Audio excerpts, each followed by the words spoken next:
అసలు నిద్ర లేచినానో లేదో ఇప్పుడే వచ్చినానో లేదో చూడు.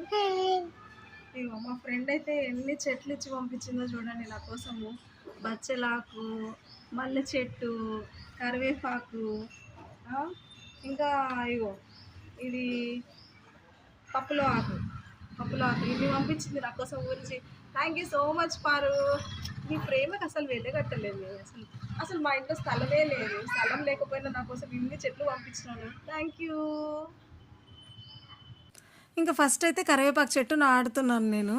అది ఇచ్చిన తాడు కూడా నేను మిస్ చేయకుండా దాని గుర్తుగా అదే చెట్టుకి కట్టబెట్టేసి దానికి స్టాండింగ్గా కట్టేశాను అనమాట. ఇంకా కరివేపాకు చెట్టు అంటే మన కళ్ళకి ఇంకా హెయిర్కి చాలా మంచిది. ఇంకా బుడ్డిదైతే ఎన్ని సెగలు పడుతుందో చూడండి వెనకాల. ఇంకా బచ్చలాకు ఇంకా పప్పులో ఆకు కూడా మనకి చాలా హెల్దీ ఆకుకూరలండి. ఇవి మనం ఇంట్లో నాటుకుంటున్నప్పుడు చాలా ఆనందంగా అనిపిస్తుంది చూడండి. ఈ చిన్న కరివేపాకు చెట్టు కూడా చూడండి ఎంత పచ్చగా ఉందో. అసలు మార్నింగ్ లేవగానే ఇలా గ్రీనరీ చూస్తే ఎంత హ్యాపీగా అనిపిస్తుందో కదా మనసుకి. ఇంకా రోజు నీళ్లు పోసేటప్పుడు నువ్వే గుర్తొస్తావు పారు.